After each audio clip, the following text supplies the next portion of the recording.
Tu nous as rachetés par ton sang, Seigneur, de toute tribu, langue, peuple et nation. Tu as fait de nous pour notre Dieu un royaume et des prêtres. Alléluia. Au nom du Père et du Fils et du Saint-Esprit, Amen. le Seigneur soit avec vous. Et avec votre esprit. Le Seigneur nous a rachetés, il a racheté toute l'humanité.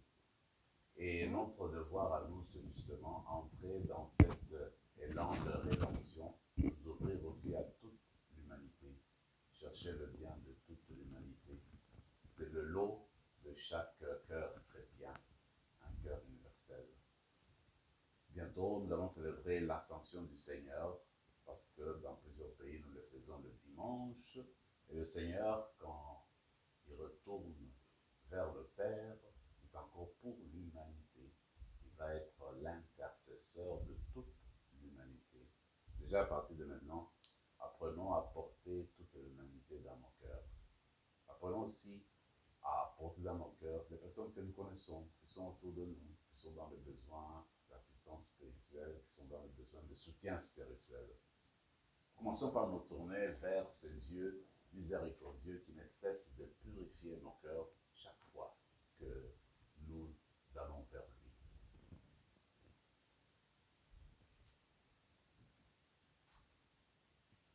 Prends pitié de nous, Seigneur. Nous avons péché contre toi. Montre-nous, Seigneur, ta miséricorde. Et donne-nous ton salut. Que Dieu Tout-Puissant nous fasse miséricorde, qu'il nous pardonne nos péchés et nous conduise à la vie éternelle. Amen. Seigneur, prends pitié. Seigneur, prends pitié. Ô Christ, prends pitié. Ô Christ, prends pitié. Seigneur, prends pitié. Seigneur, prends pitié. Prions le Seigneur.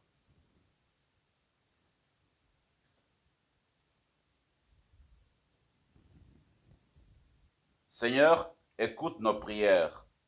Que la prédication de l'Évangile réalise dans le monde ce que ton Verbe promettait en se sacrifiant lui-même, et que l'adoption filiale acquise en plénitude accomplisse le salut que le Christ annonçait, en rendant témoignage à la vérité.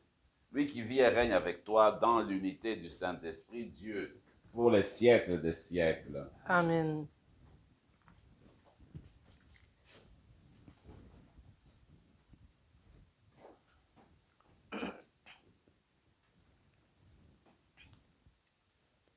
Lecture Lecture du livre des Actes des Apôtres.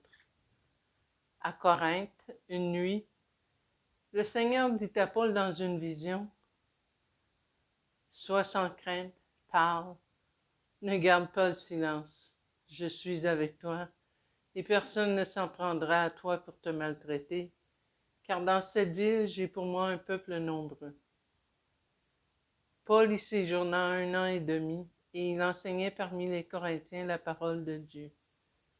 Sous le proconsulat de Galion en Grèce, les Juifs, unanimes, se dressèrent contre Paul et l'amenèrent devant le tribunal, en disant « La manière dont cet individu incite les gens à adorer le Dieu unique est contraire à la loi. » Au moment où Paul allait ouvrir la bouche, Galion déclara aux Juifs « S'il s'agissait d'un délit ou d'un méfait grave, je recevrai votre plainte à vous, Juifs, comme il se doit. Mais il s'agit de débats sur des mots, sur des noms et sur la loi qui vous est propre. Cela vous regarde. Être juge en ces affaires, moi, je m'y refuse. » Et il les chassa du tribunal.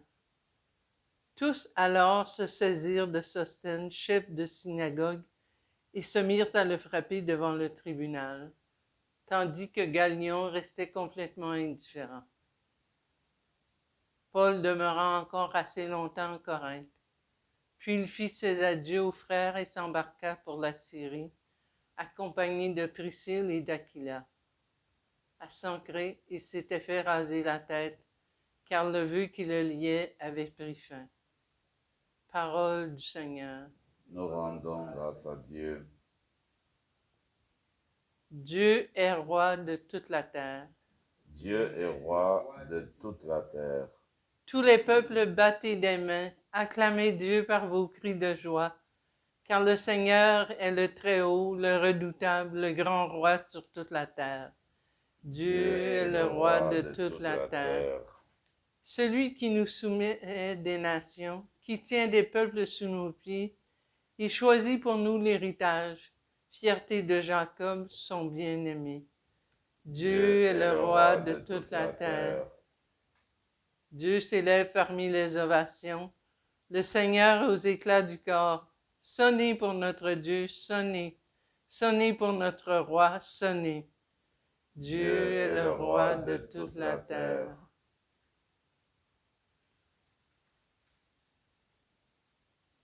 Alléluia, Alléluia. Le Christ devait souffrir et ressusciter d'entre les morts pour entrer dans la gloire. Alléluia.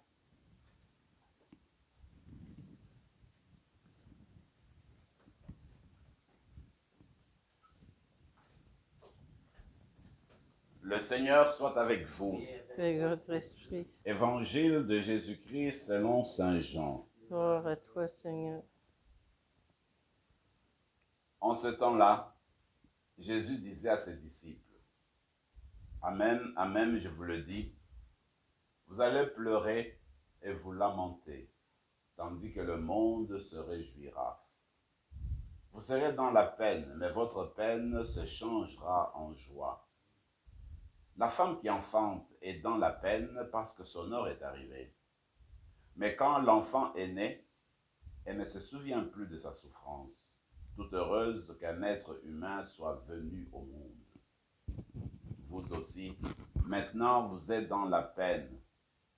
Mais quand je vous reverrai, et votre cœur se réjouira, et votre joie, personne ne vous l'enlèvera. En ce jour-là, vous ne me poserez plus de questions. Acclamons la parole de Dieu. Louange à toi, Seigneur Jésus.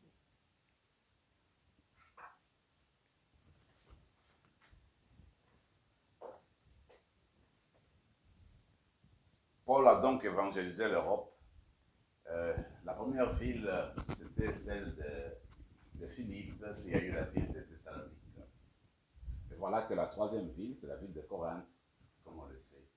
Et dans la ville de Corinthe, comme l'a dit le texte d'aujourd'hui, il est resté 1 année et demie en évangélisant, en aidant la communauté à se construire, à se bâtir, et puis à vivre vraiment l'évangile. Donc, il a connu vraiment cette communauté de Corinthe.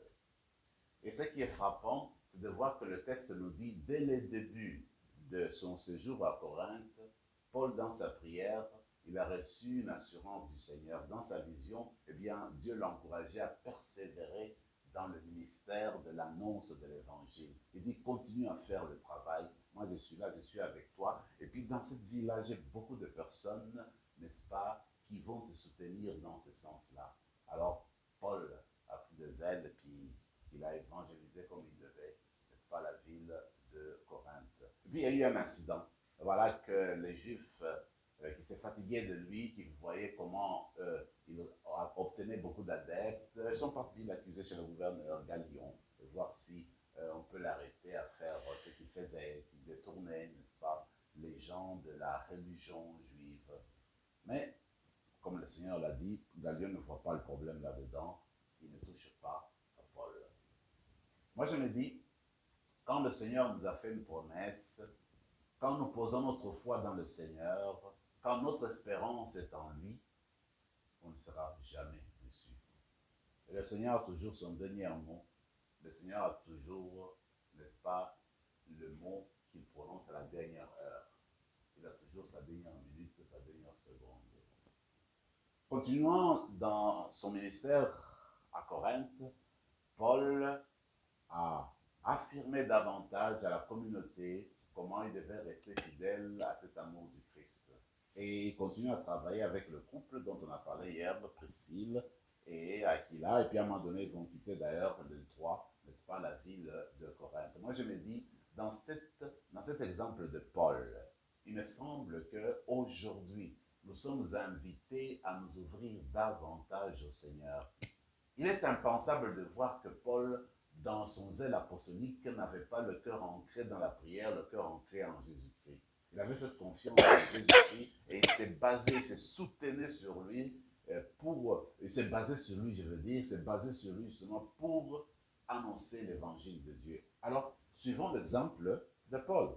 Aujourd'hui, nous avons besoin du même zèle apostolique pour continuer à annoncer Jésus-Christ ressuscité, pour continuer à affirmer que Jésus-Christ est au milieu de nous et qu'il veut la conversion de toute l'humanité. Il a besoin des apôtres comme Paul aujourd'hui. Alors c'est la grâce que nous allons demander dans la célébration d'aujourd'hui, avoir la foi de Paul, avoir l'amour évangélique de Paul, avoir, n'est-ce pas, ces soucis de Paul pour bâtir des églises encore aujourd'hui. Aujourd'hui, on dira pour les améliorer, le redynamiser, dirons-nous aujourd'hui.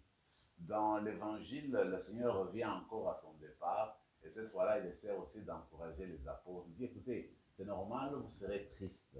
Mais votre tristesse ne va pas durer parce que je vais vous revoir. Alors là, il parle de la résurrection. Il dit, quand je vous reverrai, alors votre joie serait tellement grande, et puis personne ne pourra vous la gravir, personne ne peut vous enlever cette joie-là. Il me semble que cette joie, eh bien, c'est la nôtre, de savoir que le Christ est vainqueur du mal. Le Christ est vainqueur de la mort. Le Christ est vainqueur de la haine. Alors quand on va vers lui, on est rassuré par cette victoire-là, qu'en fait, avec le Christ, nous sommes invités à porter cette joie-là parce que Dieu demeure avec nous.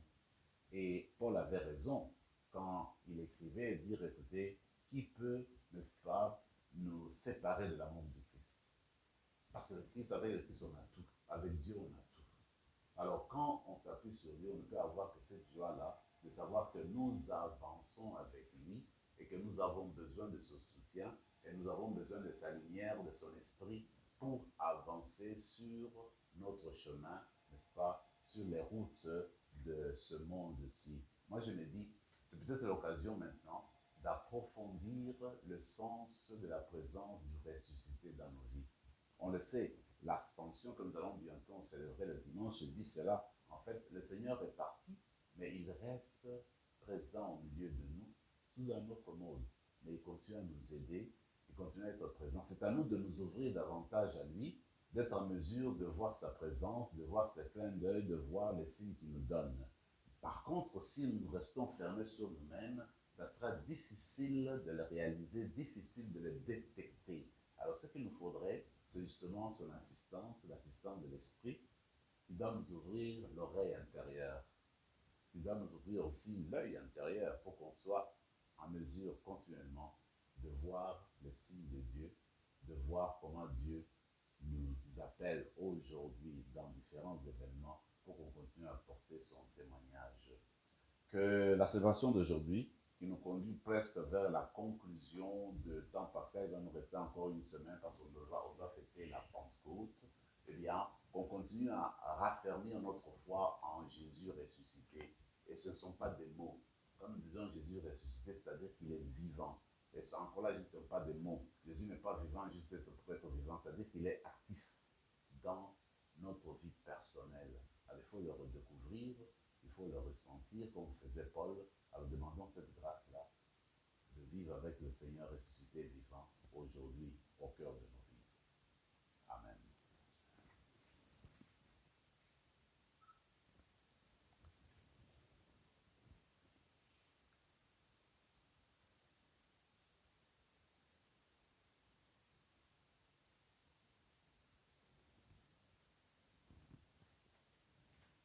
Tu es béni, Seigneur, Dieu de l'univers, toi qui nous donnes ce pain, fruit de la terre et du travail des hommes et des femmes. Nous te le présentons, il deviendra le pain de la vie. Béni soit Dieu maintenant et toujours.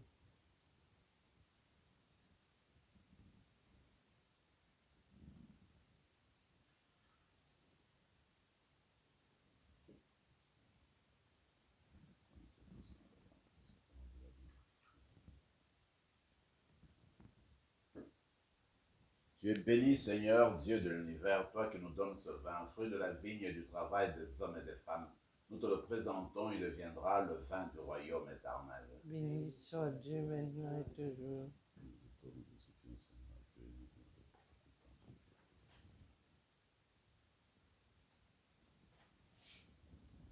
Prions ensemble, mes frères et mes sœurs, au moment d'offrir le sacrifice de toute l'Église. Pour la gloire de Dieu et le salut du monde. Reçois avec bonté les offrandes de ta famille, nous t'en prions, Seigneur.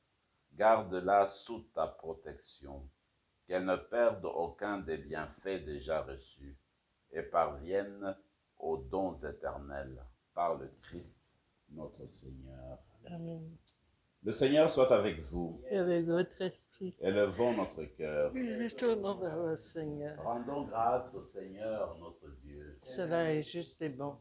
Vraiment, il est juste et bon, pour ta gloire et notre salut, de te louer, Seigneur, en tout temps, mais plus encore de te glorifier en ce jour où le Christ, notre Pâque, a été immolé. Par l'offrande de son corps, il mène à leur achèvement, dans la vérité de la croix, les sacrifices de l'ancienne alliance.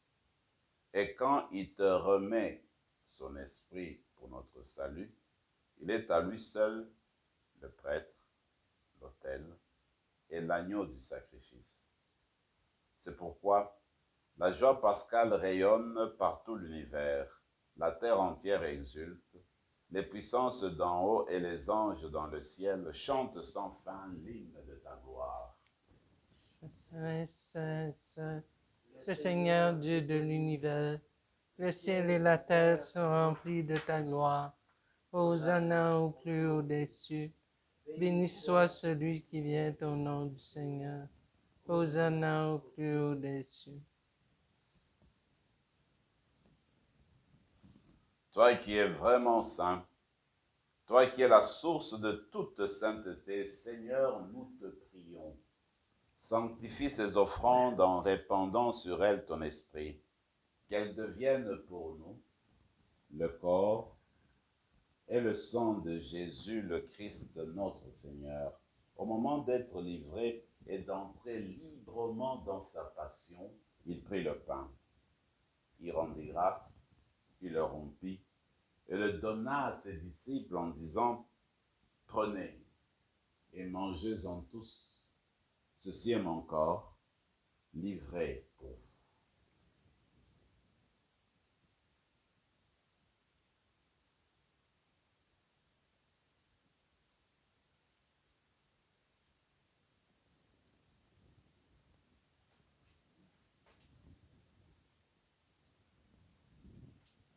De même, après le repas, il prit la coupe.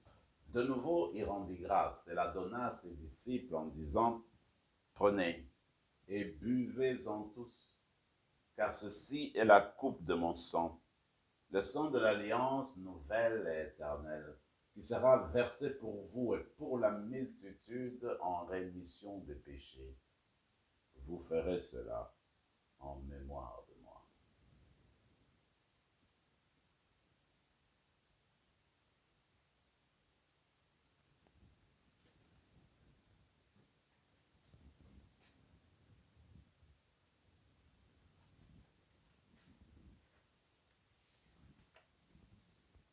Acclamons le mystère de la foi.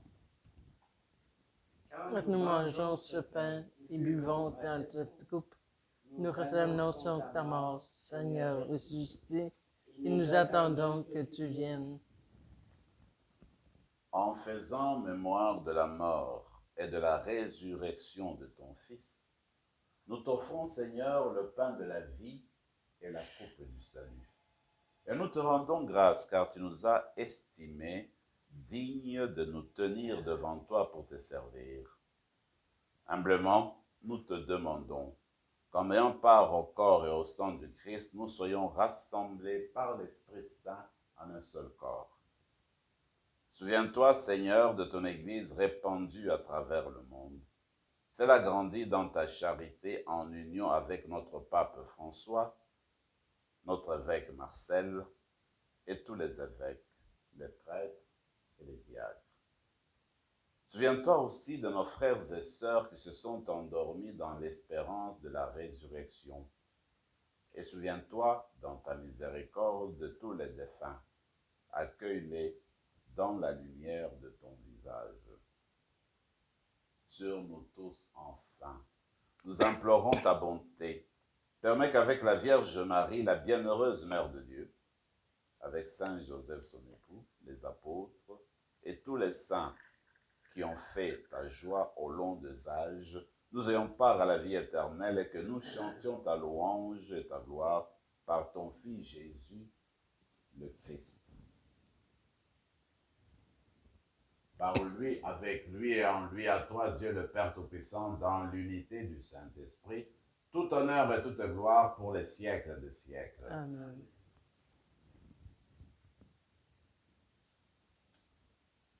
Unis dans le même esprit, nous pouvons dire avec confiance la prière que nous avons reçue du Sauveur. Notre Père qui es aux cieux, que ton nom soit sanctifié, que ton règne vienne, que ta volonté soit faite sur la terre comme au ciel. Donne-nous aujourd'hui notre pain de ce jour. Pardonne-nous nos offenses, comme nous pardonnons aussi à ceux qui nous ont offensés. Et ne nous laisse pas entrer en tentation, mais délivre-nous du mal. Délivre-nous de tout mal, Seigneur, et donne la paix en notre temps. Soutenus par ta miséricorde, nous serons libérés de tout péché, à l'abri de toute épreuve, nous qui attendons que se réalise cette bienheureuse espérance, l'avènement de Jésus-Christ, notre Sauveur. C'est à toi qu'appartiennent le règne, la puissance, gloire pour les siècles des siècles. Seigneur Jésus-Christ, tu as dit à tes apôtres, je vous laisse la paix, je vous donne ma paix. Ne regarde pas nos péchés, mais la foi de ton Église, pour que ta volonté s'accomplisse, donne-lui toujours cette paix, et conduis-la vers l'unité parfaite, toi qui vis et règnes pour les siècles des siècles. Amen. Que la paix du Seigneur soit toujours avec vous. Et avec votre esprit. Agneau de Dieu qui enlève le péché du monde, prends pitié de nous. Agneau de Dieu qui enlève le péché du monde, prends pitié de nous. Agneau de Dieu qui enlève le péché du monde, donne-nous la paix. Seigneur Jésus-Christ, cette communion à ton corps et à ton sang n'entraîne pour nous ni jugement ni condamnation, mais que par ta bonté, elle soutienne notre esprit et notre corps et nous donne la guérison.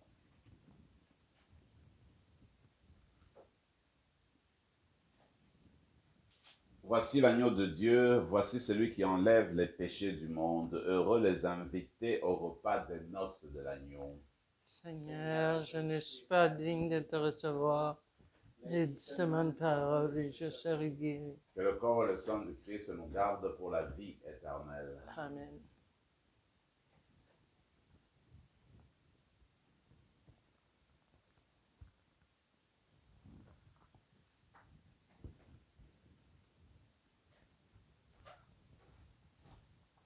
Corps du Christ. Amen.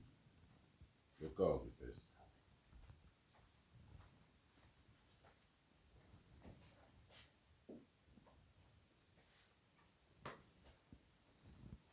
Après avoir reçu le Seigneur dans nos cœurs, prenons quelques moments de silence et de prière.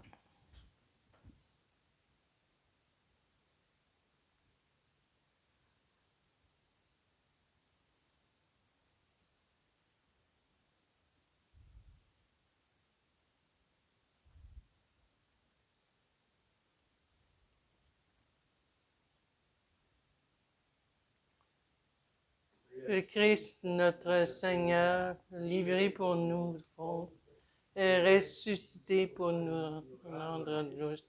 Alléluia. Prions encore le Seigneur. Nous t'en prions, Seigneur, ne cesse pas de protéger avec tendresse ceux et celles que tu as sauvés. La passion de ton Fils les a rachetés, qu'ils trouvent leur joie dans sa résurrection. Lui qui vit et règne pour les siècles des siècles. Amen.